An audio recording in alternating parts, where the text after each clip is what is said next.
Welcome to Eagle 7 News. Looking for a good way to relax before finals? Find out what on-campus event is helping with just that this weekend. Snow is finally here and it's starting to feel like Christmas is on the way. But with that comes dangerous driving conditions, and we look into how you can take some precautions and stay safe on the roads this winter. I'm Zondervan. And I'm Scott Krueger. Your campus news starts right now.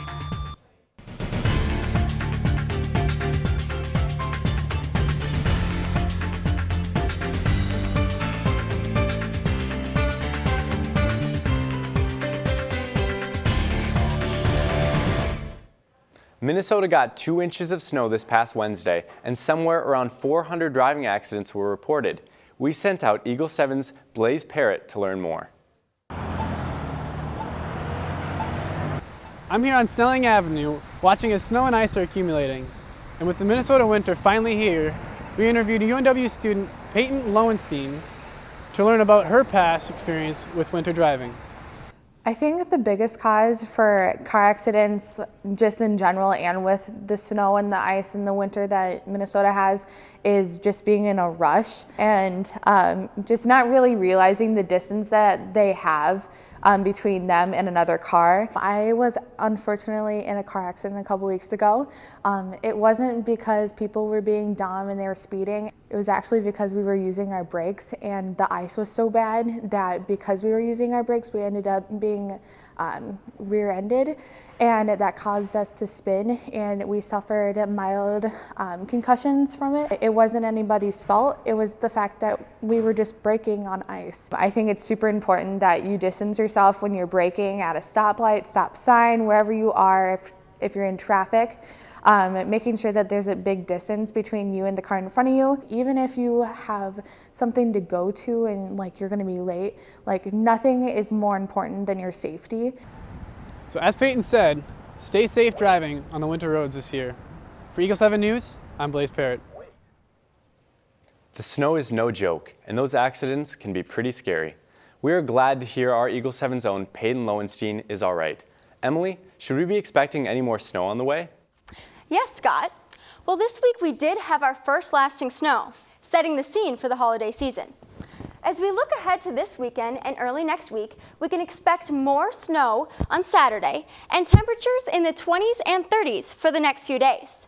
So you may want to consider taking a walk before it gets too chilly outside. That's all I have for weather today. Back to you, Kara. Thanks, Emily. We turn to sports with Eagle 7 Sports Director Ryan Mitchell. It's an important time of the season for basketball, isn't it? Yeah, it really is. Season is really heating up for both squads right now. And Scott, have you made it inside the Erickson Center yet? I haven't yet, but I heard the atmosphere is electric and I can't wait to be there. It definitely is a great atmosphere. I would encourage all you to get over to the Erickson Center if you can. Going to be some great games on tap.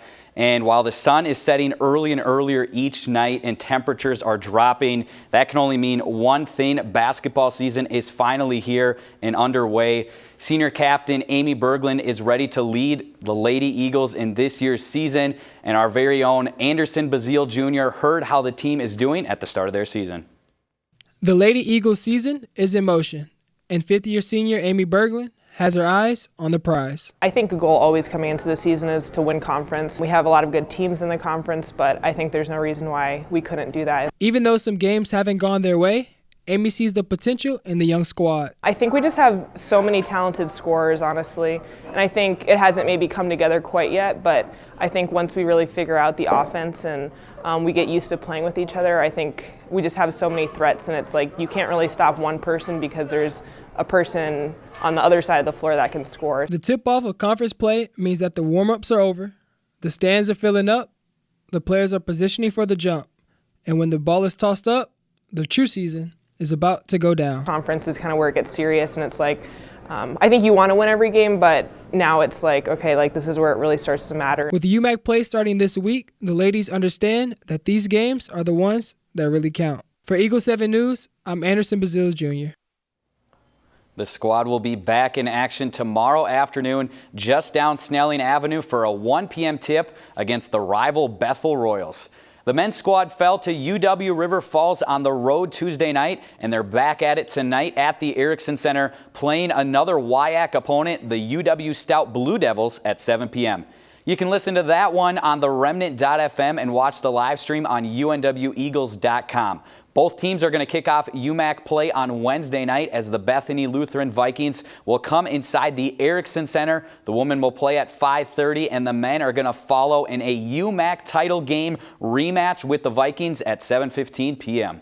That's all I got for sports this week. Back to you guys. Thanks, Ryan. Here at Northwestern, adjunct professors play a critical role in our community, including one in particular, Professor Kristen Geer, who incorporates her current practical experience into the classroom. Eagle 7's Tori Hain got off campus to learn more. I'm in downtown Minneapolis, inside of Bleacher, a rapidly growing tech company. We had the opportunity to take an inside look with adjunct Professor Kristen Geer, the CEO of Bleacher.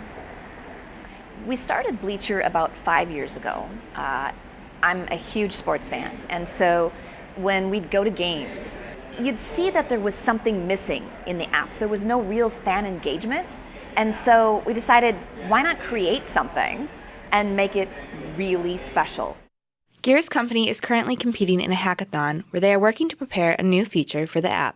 These teams we split up, they got to name themselves. We had t-shirts made up with the little sweatbands like they're working hard. It's just kind of fun costumes just to get excited and keep the teams engaged and work really hard. We tried to create a collaborative workspace so that people can meet and all talk together and be together.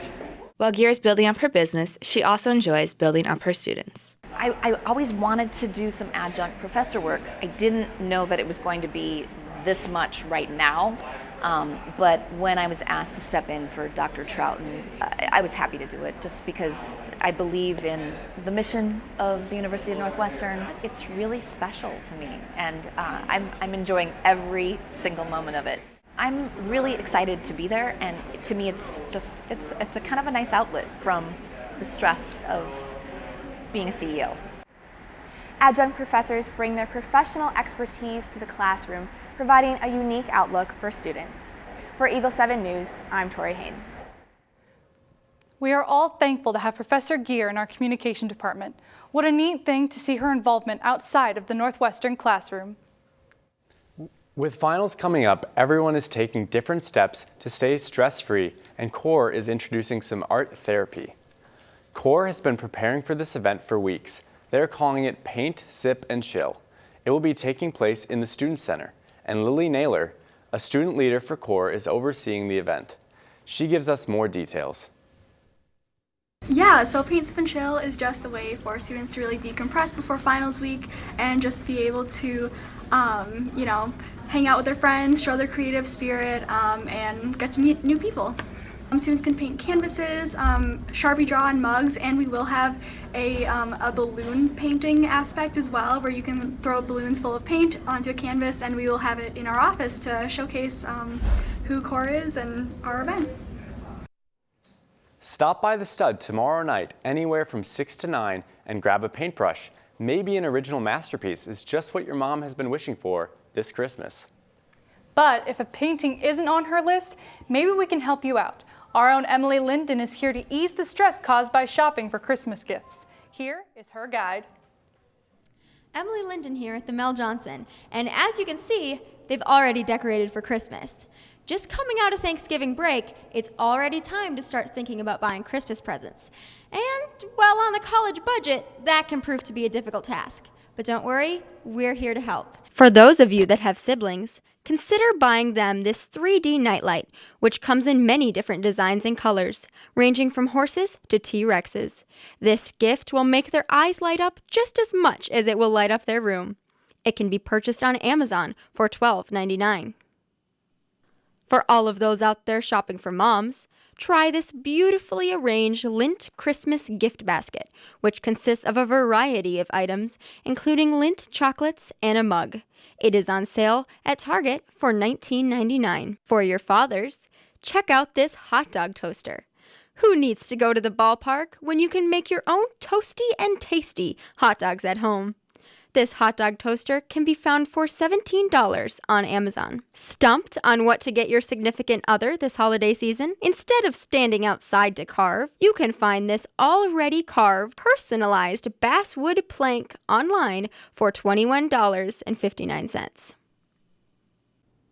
I hope you find these tips helpful as you shop for your loved ones this holiday season. For Eagle 7 News, I'm Emily Linden. Thanks for those unique and affordable gift ideas, Emily. And Kara, something pretty big is happening for us here at Eagle 7 next week. That's right. For the very first time, we will be shooting and broadcasting our show live to Facebook. The show will be live at 5, so make sure you tune in and go follow us at Facebook at Eagle 7 News. This week's show will be on YouTube and Facebook. And check us out on Instagram for behind the scenes throughout the week. We'll see you live next Thursday. Stay fly, Eagles.